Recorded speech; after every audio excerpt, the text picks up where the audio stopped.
My name is Johansen, and I'm working as a professor at the Norwegian University of Science and Technology in Trondheim in Norway.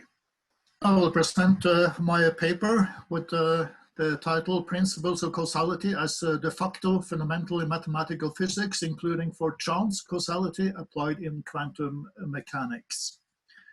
The abstract will not be in one-to-one correspondence with respect to what I present, because one often delivers an abstract before writing the paper. But at least these issues addressed in the abstract will be part of the paper. And for convenience of myself and of the viewer, I have marked some words and texts in yellow due to not having the time to read the full paper. I start with two quotes. First, a quote by Karl Popper from his latest book, Quantum Theory and the Schism in Physics, from 1982, where this great philosopher, already in 1982, almost 40 years ago, emphasized Santilli and his contributions already back then as a promising future for clearing up conceptual and scientific fog in quantum mechanics and for science to progress further. So I just read from here that he mentions Santilli belonging to a new generation on a different path, which Popper finds more promising. And he goes as far to tell that Santilli seemed to him to augur a return to sanity, to that realism and objectivism for which Einstein stood, and which had been abandoned by those two very great physicists, Heisenberg and Bohr.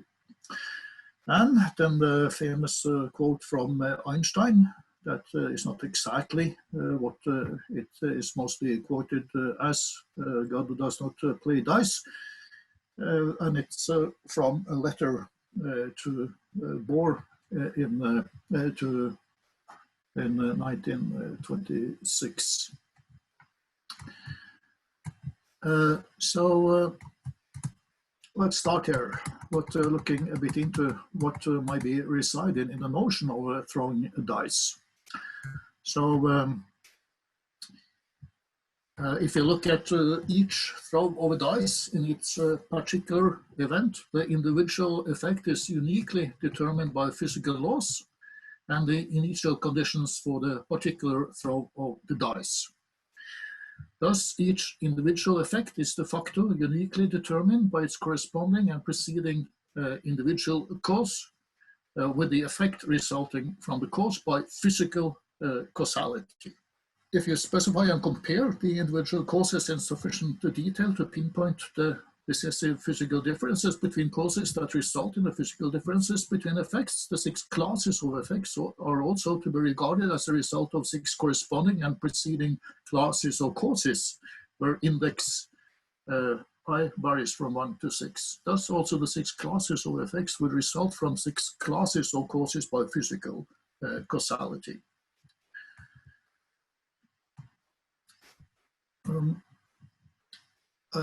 However, in the case of throwing dice, it is difficult to specify and compare the individual causes in sufficient detail to establish the 6 classes of causes. It's hard to say that any easy attempt to specify significant variations in attributes between individual causes would favor one class of effects towards the other classes of effects. Hence, we find it adequate to regard the result of throwing a dice as if it was random, with class of effect, which class of effect the dice ended up into. This does not imply that we really mean that each individual effect is not uniquely determined from each individual cause. It only means that such an investigation is not worth the effort and trouble for our purpose at hand. It represents a huge advantage in thought economy for description and explanation when we radically simplify the whole constellation of physical events by applying the C-mile category of randomness. When applying that as if consideration by randomness, this represents a radical simplification at the core side of the logical expression. However, this does not imply any annihilation of cause. And you still have a causal relation here in expression 1.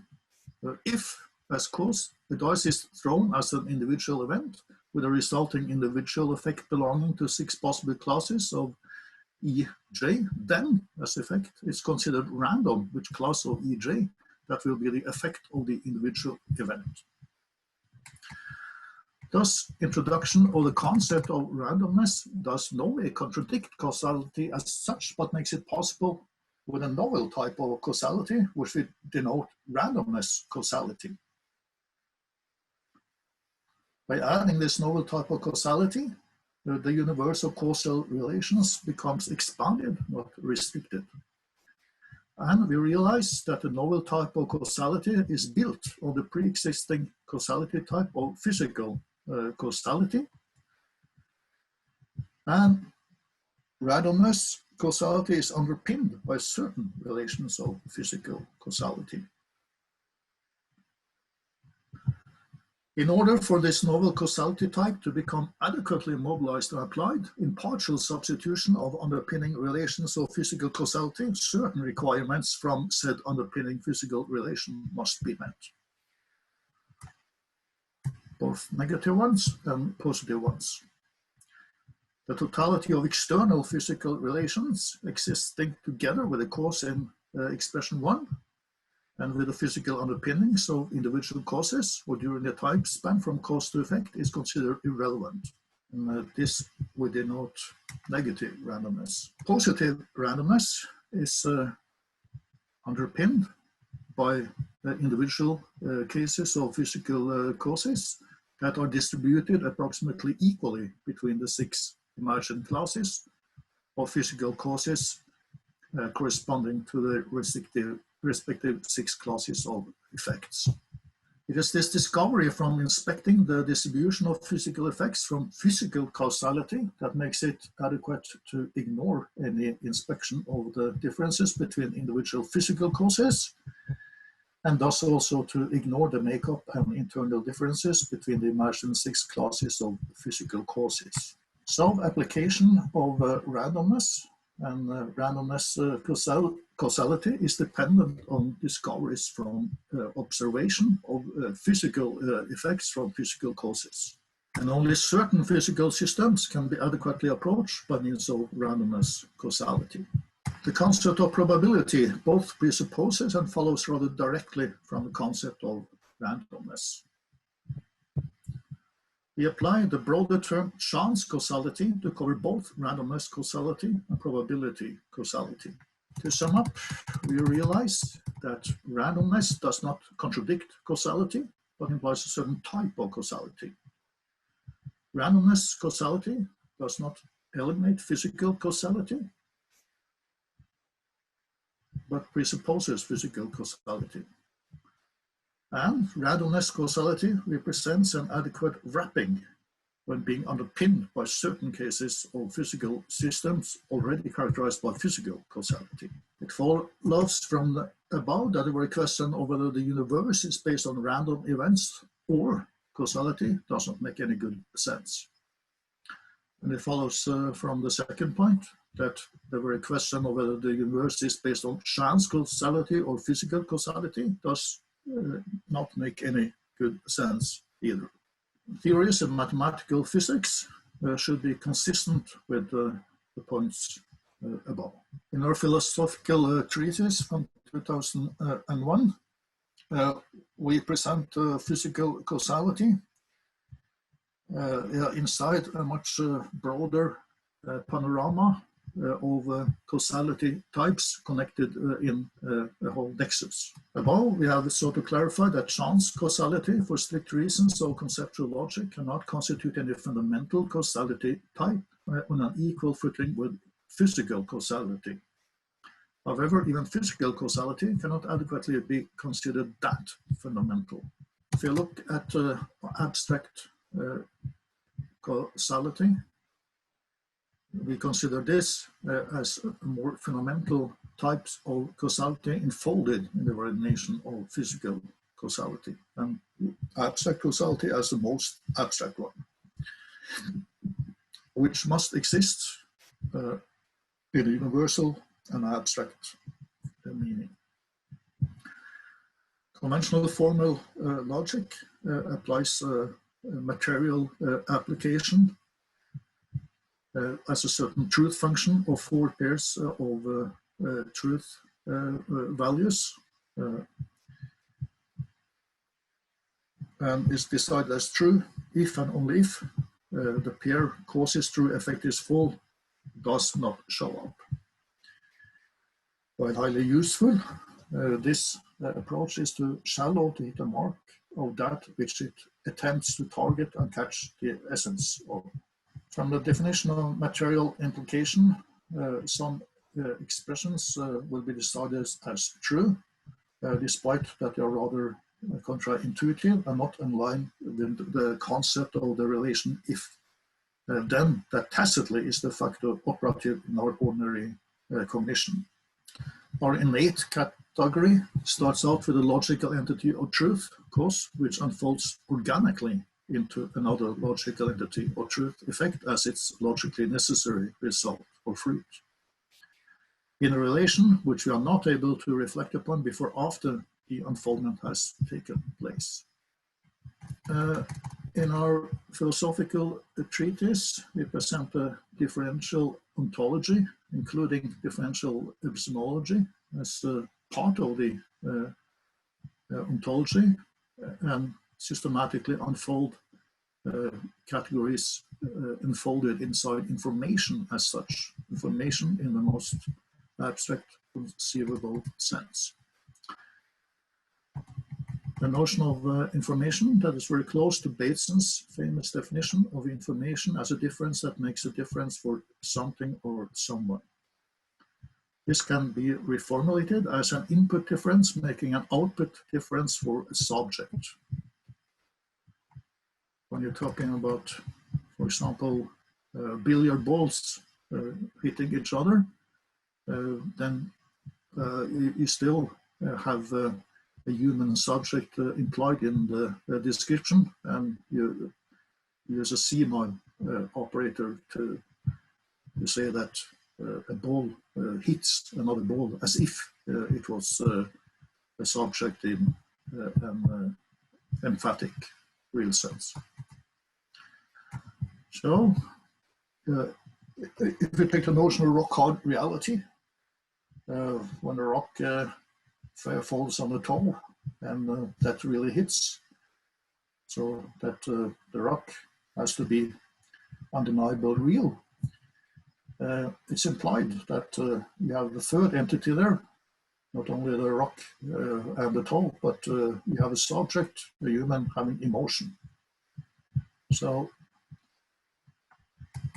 in the end, there is no information without a subject having emotion.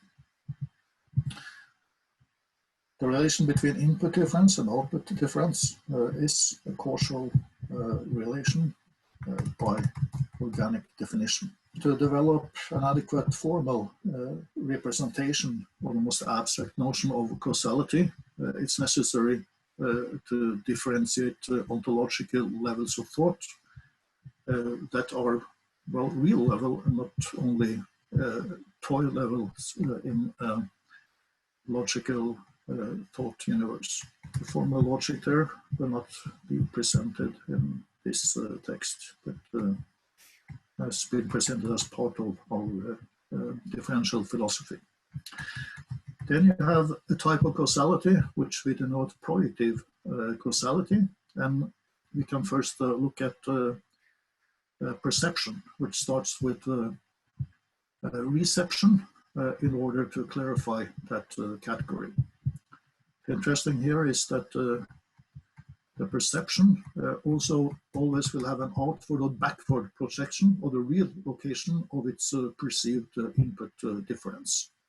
We will think about it as outside us, but we cannot really perceive anything if it's not on the inside of the border between us and the environment, on the inside of the skin. So there's a projection outwards and backwards of subject internal algorithms in our sensory apparatus involved in all perception. And these are with necessity hidden for us. But they follow rather strict Weber-Fechner laws for sensory perception. Input differences are represented logarithmically as output differences registered by the subject. If the sound is too low or too loud, it will not be represented as all, as an example. Input differences that are measured by an expert before we are exposed to them will be considered too small to be represented if they are small enough. So there's a conflation there. We have quantitative incongruence and also qualitative. So what we perceive is on the inside of our skin, and we do not have access to the quality of the pre-input residing on the other side. If you look at borders, we don't see physical borders between colors out in the physical world. The category of the border is a projection of a mental category to the physical domain. Yeah, then we look a little bit about a philosopher thinking about the liar's paradox and what that implies. The point is that information and physical substance, they are complementary with information representing the upper side of the coin and physical manifestation or career, the lower side of the coin. Examples can be information on money expressed by coins, bills, or net bank pixels, or universal Turing machines represented by different kinds of computer hardware. You must have both information and substance, and implied in that is two different ontological levels and their relation. And I present some reflections that truth and false is not only existing at an equal footing, but you must have truth as a prior phenomenon before reflecting on whether what is experienced is true or not. And it's not possible to start out with false as category, since a truth value false only can be about truth, something I've considered that you really have received as an input. So false is parasitic on prior category of truth. And this triad of prior truth versus truth and false denoted to the prior phenomenon it's considered to be true or false about. It's also a phenomenon that exists outside logic. This triad of truth and false has analogies in creation versus further creation and destruction. And in physics, one might argue that syntropy is more prior than entropy versus entropy in the next place. Then some arguments about the Fibonacci algorithm as being implied as the universal form in the deepest sense for information processing. That means that the Fibonacci algorithm tacitly resides inside information as such, and information is considered in its most abstract quantitative sense, and that the Fibonacci algorithm must constitute the fundamental bridge between the qualitative and quantitative aspects of nature. I presented a mathematical treatise and some spin-off articles arguing that even the natural numbers can be regarded as a suprastructure generated from the Fibonacci algorithm. So, while the Fibonacci series trivial is a subset of natural numbers, from this deeper contemplation, the natural numbers themselves emerge as generated from the Fibonacci algorithm. Some description of causality types in our philosophy anchored in differential ontology and epistemology. This becomes too complex and intricate to present orally. But here's from a PowerPoint presentation with some summing up of the essence and with some condensed presentation of the different types of causality. The fundamental ones are listed first, with physical causality, for many surprising, as the last one. And then you have elaborated causality types as, for example, chance causality. Then we can start to approach the Einstein-Podolsky-Rosen paradox from what we said about physical causality versus chance causality before. Based on our qualitative informatics, in distinction to the more quantitative informatics by Shannon, Chatin, Kolmogorov, and Zurich, that is more second-hand and studies information from probability, but then information qualitatively is already presupposed. Information in a sense of the universal Turing machine comes somewhere below the most abstract and qualitative notion of informatics and the more quantitative concepts of Shannon and the others. So we consider our for qualitative informatics as even more abstract than Turing. Some presentation of key points from Einstein, Podolsky, and Rosen's article introducing their famous paradox, and then some key points in the defense or anti-critique from Niels Bohr, where one important point was that it doesn't make sense to criticize quantum mechanics for not being complete in its description, since the very access to the quantum level presupposed such incompleteness, where you're dependent on classical measurement apparatus to access the quantum level, and introduce the principle of complementarity, consider the EPR paradox as necessary and in some similarity to a paradox in Einstein's relativity theory, that even though time is and space becomes more relative, still you must measure them by classical coordinates in accurate experiments. Then a piece about Bohm with respect to understanding of the EPR paradox. Bohm held a complementary superposition of both Bohr and Einstein, and pointed out the role of causal laws in making possible the identification of an object, whether it changes or not. Since a statement and an object reacts in a definite way to forces implies that it obeys causal laws, we conclude that no object can even be identified as such unless it obeys causal laws. That also holds for elementary particles, and also, interestingly, for perception. with some similarity to our discussion on projective causality. Bohm concluded that causal laws was certainly no less important in quantum physics than at the classical level.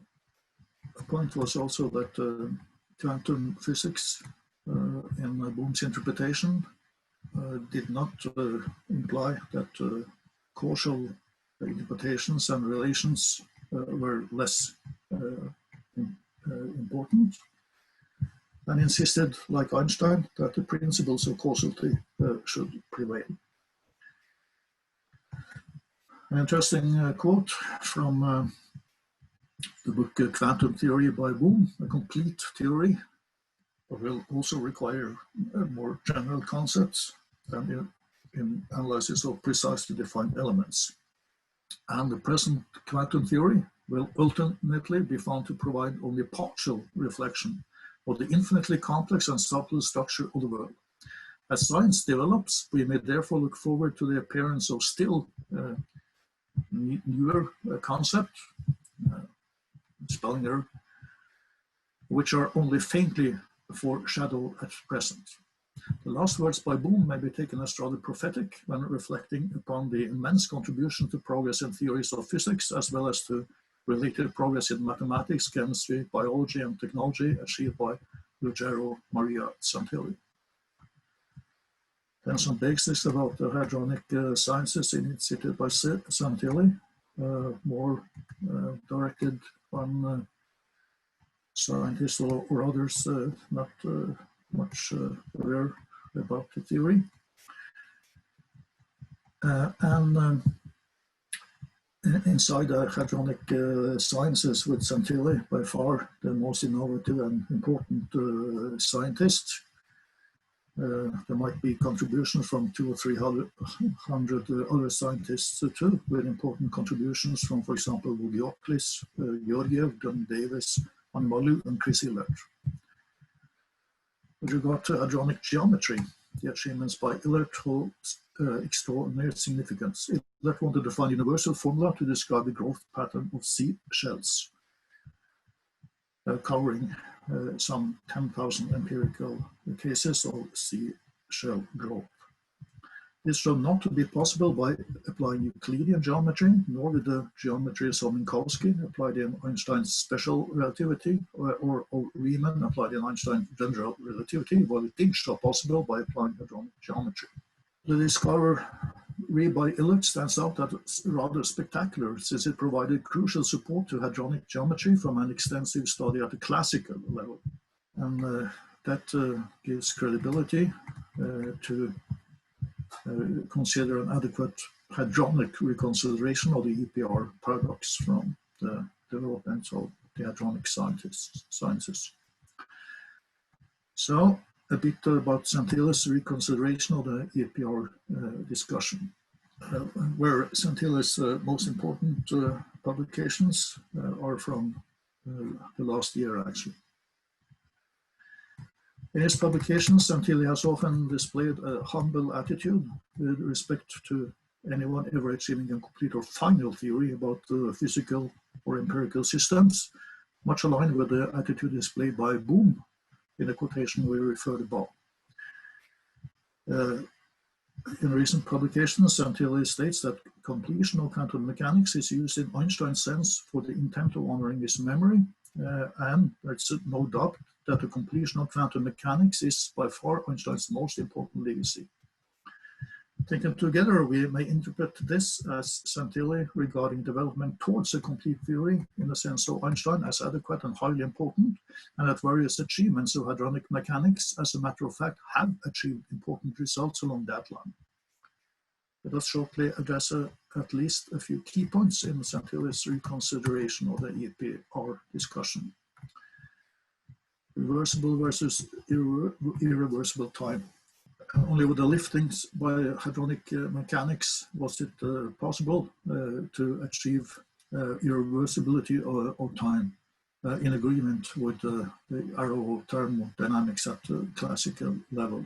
And that means that objections against the EPR, as stated by Einstein, that was based on time as reversible at the quantum level, that these objections they cannot be considered valid anymore. An interesting supporting quote from Bohm that proposed that irreversible processes have to appear explicitly in the fundamental equations describing phenomena at a nuclear level, which was extensively achieved by Santilli. Another important discovery by Santilli is the radical shrinking of the span of the insecurity relation from treating with success elementary particles as extended particles instead of point particles. This discovery there is that the insecurity relation, the span of it, that it shrinks with increase in density of the medium and hence approaches a classical description for extended particles. Another important point is that Santilli achieved a generalized lifting and revision of the conventional wave function, including a representation of the attractive force or contact force between identical electron pairs in valence coupling. This more advanced description of a wave function in quantum mechanics gave support to Einstein's suspicion that a wave function, as described in conventional quantum mechanics, did not represent a final or complete description. It should be indicated already from these few key points that a scientifically competent discussion of EPR today, both philosophically and more directly related to theoretical physics, needs to be upgraded to the present state of the facto forefront theoretical physics, with the achievements by Santilli as the ultimate forefront, as it seems to me. List of references is not totally completed. So, thank you.